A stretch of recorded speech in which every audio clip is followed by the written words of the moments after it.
Olá, queridos. Em outro momento a gente conversou sobre o tempo geológico, que envolve aí os processos do planeta Terra e da evolução das espécies. E hoje a gente vai conversar um pouquinho sobre essa questão dos hominídeos aí, do surgimento do ser humano e dos seus primos, dos seus pares, tá? Lembrando brevemente, a gente fez essa divisão aí de bilhões de anos, desse primeiro momento de 4 bilhões de anos da Terra, para esses passos de milhões de anos, para a gente entender que existe uma diferença aí no que é o tempo humano, que envolve aí no máximo centenas de milhares de anos, 150, 160 mil anos, e aí os processos começam a diminuir para milênios, séculos, décadas, anos, que nem a gente costuma trabalhar no dia a dia e pensar no dia a dia. Mas a gente discutiu essa questão da evolução das espécies, da seleção natural das espécies, né?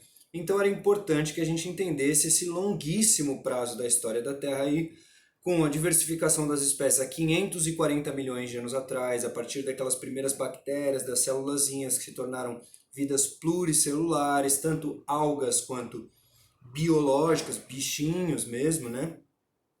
420 milhões de anos atrás, o surgimento das florestas fora da água, dos peixes com pulmão, do surgimento dos anfíbios, do desenvolvimento aí com 360 milhões de anos atrás de insetos, de répteis, passando por uma grande extinção, para o desenvolvimento dos dinossauros há 250 milhões de anos, dos primeiros mamíferos, 50 milhões de anos depois, o aumento dos dinossauros, o surgimento das aves, quase, quase 60 milhões de anos depois, há 145 milhões de anos, as plantas com flores e as borboletas e abelhas, ou seja, os bichinhos polinizadores, é muito bonito, é de certa forma poético, como as espécies elas são complementares, as coisas elas vão existindo juntas, uma coisa complementa a outra, o bichinho polinizador se alimenta do pólen da flor e ao mesmo tempo contribui para que a flor se dissemine, é esse elemento que vai aí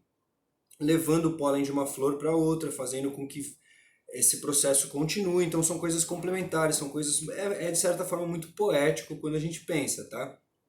Aí, depois dessa grande extinção, há 65 milhões de anos, os mamíferos dominam esse ambiente que era controlado pelos grandes répteis, pelos dinossauros, se diversificam, eles já não têm mais aquele risco, aquele grande perigo dos grandes predadores, se diversificam e surgem os primeiros primatas, os ancestrais aí, tanto nossos quanto dos macacos, né? Há 3,5 milhões de anos surge o primeiro hominídeo, que não é humano, mas tem várias características semelhantes com a gente.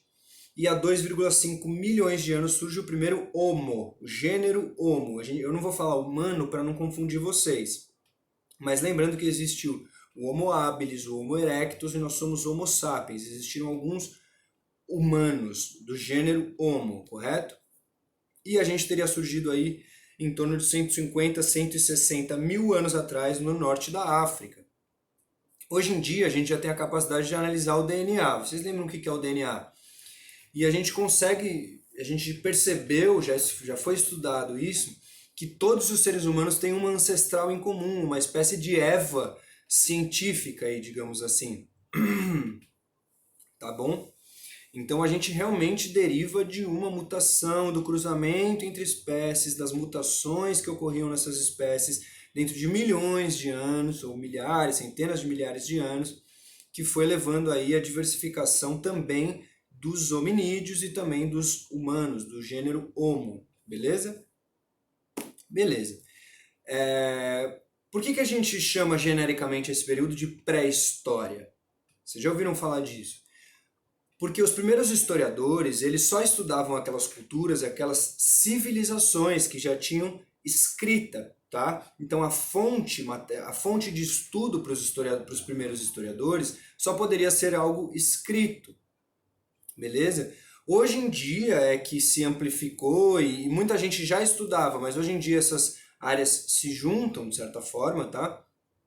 E através de ossos, de pedras, de restos de fogueiras, de pinturas e desse tipo de referência material não escrita, a gente é capaz de tentar aí traçar uma história misturando análises científicas com a narrativa histórica para chegar em algumas conclusões e alguns formatos aí para a gente conseguir discutir esse processo do desenvolvimento da nossa espécie, né? Que é muito curioso, é muito interessante. Bom, como eu já comentei, os primeiros hominídeos surgiram há cerca de 3,5 milhões de anos, se tratam dos australopitecos, e o primeiro Homo, o primeiro humano, o primeiro gênero Homo que a gente conhece é o Homo habilis, tá? Hoje a gente vai fazer uma aula um pouco mais curtinha, vou ser bem breve.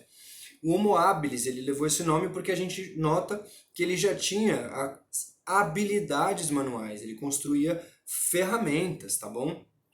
E a gente destaca principalmente pedras que eram polidas, tá? Pedras que eram lascadas, na verdade, para ter pontas, para facilitar na caça, no corte da pele dos animais.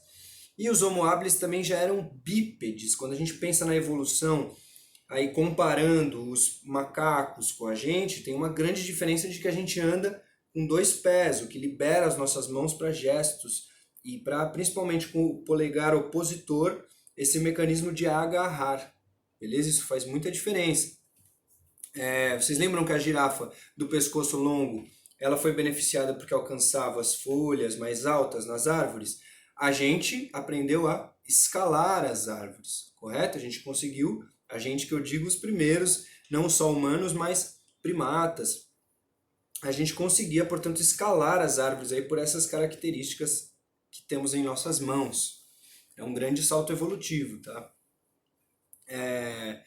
1,8 milhões de anos atrás, mais ou menos, surge o Homo erectus, tá? É outro erectus diz respeito à sua coluna ereta, beleza? Então, o Homo habilis, ele já era bípede, ele já conseguia andar em duas pernas, mas provavelmente mais curvado. O Homo erectus, ele já era um bicho com uma postura mais semelhante com a nossa, tá? Do ponto de vista do esqueleto, retinho aí, conseguir realmente ficar de pé.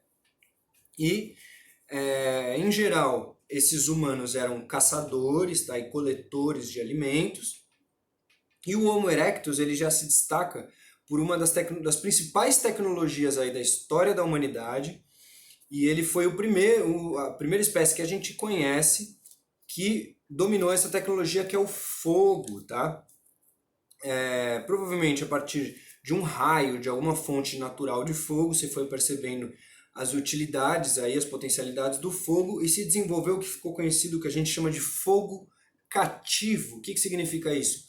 Era um fogo que era mantido sempre aceso, tá? Se você vai se mudar de lugar, você arruma um jeito de levar brasas e para alimentar esse fogo, tá? Então, existiam realmente técnicas muito refinadas aí de como manter o fogo a partir de se você escava para entrar vento, se você protege do vento, se você quer iluminação, você usa um tipo de folha, se você quer cozinhar, você usa outro tipo de folha. Existem vários indícios de que já havia um controle, um conhecimento muito impressionante, muito articulado aí no que diz respeito ao uso do fogo. E o fogo, a gente destaca diversas utilidades, tá? Eu aposto que vocês conseguem pensar em algumas também. Eu vou falar algumas aqui das principais. O aquecimento, é óbvio, né? Se manter aquecido. A iluminação à noite.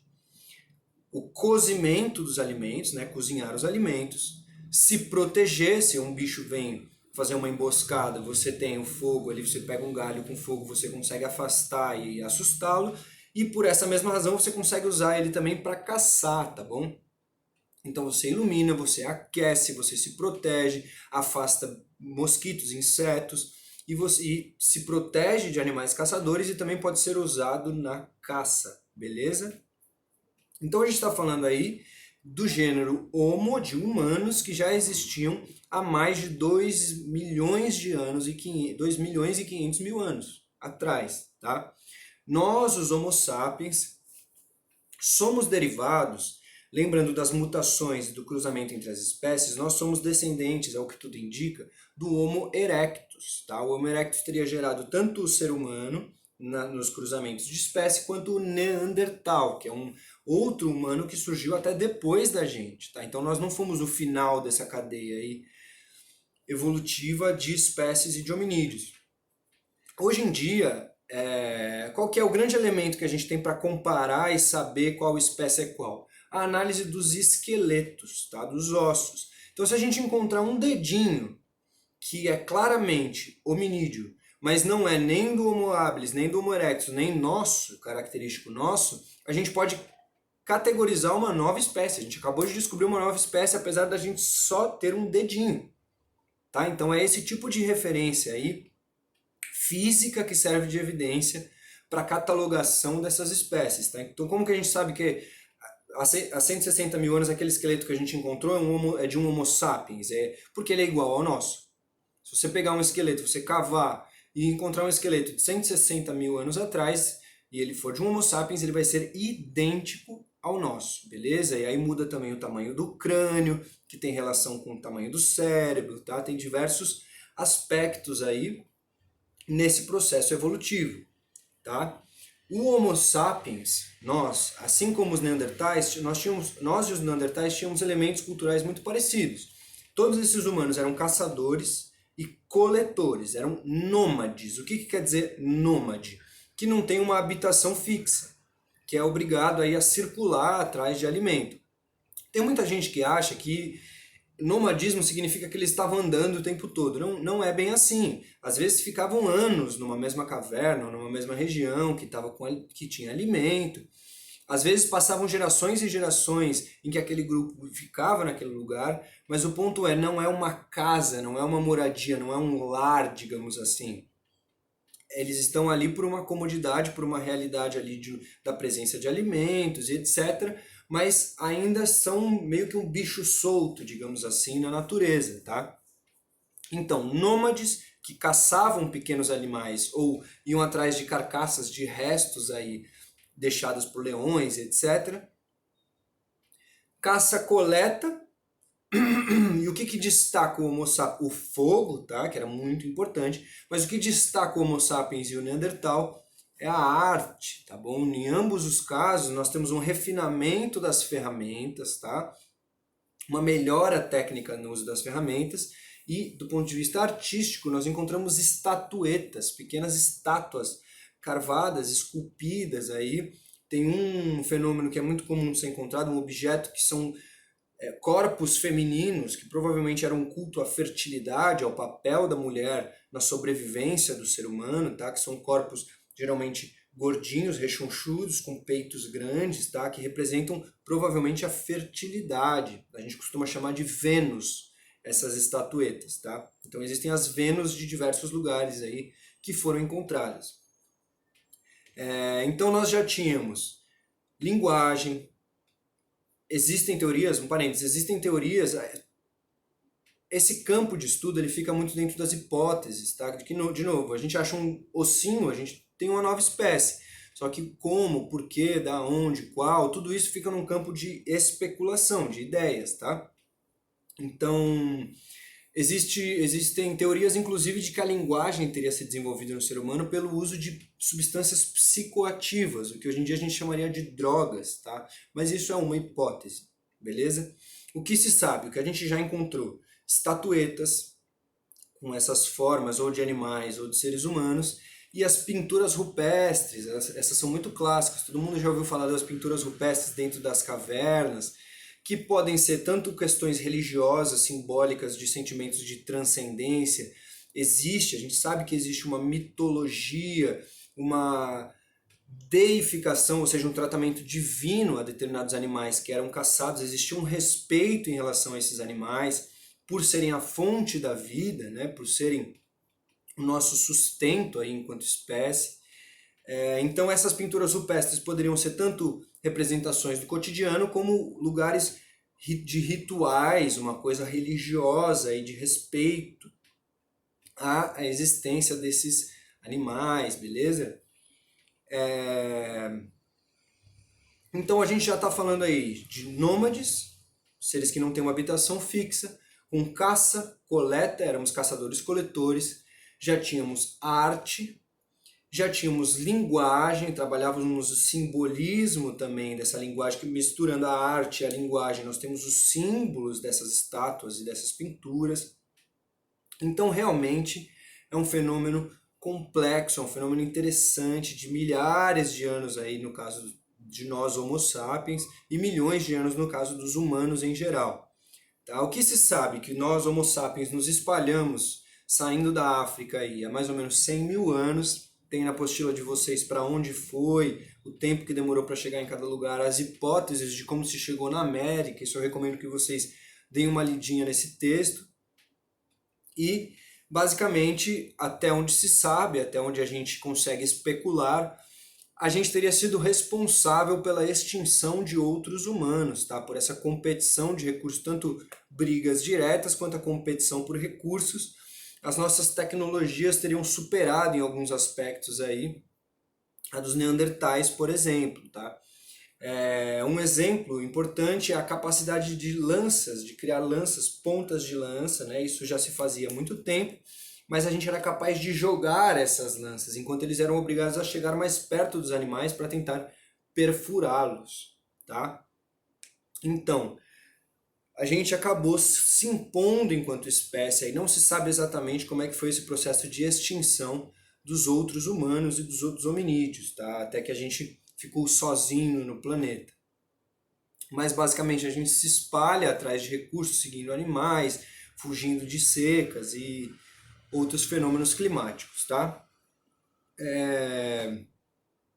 A gente surge então há mais ou menos 160 mil anos, passa esse longo tempo nessa condição de nômades, caçadores-coletores, e vai desenvolver, esse período é conhecido como paleolítico. Lítico vem de pedra, diz respeito ao nosso uso de tecnologia de pedras lascadas com ponta, como machadinhas, ou para caçar. E há 12 mil anos atrás, 10 mil antes de Cristo, a gente entra no Neolítico, na nova pedra. O Paleolítico seria a pedra velha, o Neolítico é a pedra nova, é um momento de polimento de pedras, tá? Mas isso a gente vai discutir em um outro momento. O grande salto, a grande revolução neolítica foi o desenvolvimento da agricultura, o entendimento de que se você planta a semente, você tem o nascimento. Então você já não tem mais a necessidade de caçar e coletar, você não precisa mais ir atrás de alimentos, você pode cultivá-los no seu próprio ambiente, tá? E isso promove a sedentarização da humanidade. O que a gente pensa com a palavra sedentário hoje em dia? A pessoa que não faz exercício, que fica muito parada, e tem um sentido semelhante aí. É a lógica desses grupos não precisarem mais ser nômades, e agora eles se sedentarizam, é o surgimento das primeiras aldeias, beleza? Ou das primeiras tribos, tá? De certa forma, que vão desenvolver aí uma cultura, uma organização com um lar, com uma base fixa, uma referência da onde você vai caçar e volta, aonde se mantém o fogo, aonde se cuida das crianças, beleza? Esse é o grande salto revolucionário que aconteceu há mais ou menos 12 mil anos atrás, que a gente marca como a Revolução Neolítica, beleza? A agricultura, principalmente, que favoreceu uma permanência em um mesmo ambiente, tá? Nesse momento, a humanidade já estava espalhada pelo planeta Terra, e isso aconteceu em alguns lugares. Não quer dizer que há 12 mil anos atrás todos os seres humanos pararam de ser nômades, mas isso é meio óbvio, né? Eu acho que vocês conseguem entender que a gente marca os primeiros que a gente sabe, e aí é um processo longo, tá? Então, nesse próximo módulo a gente vai estudar as características aí do Neolítico, mas em geral é isso, até que há 6 mil anos atrás surgem as primeiras civilizações, beleza? Mas isso a gente vai conversar em um outro momento, por enquanto, se cuidem.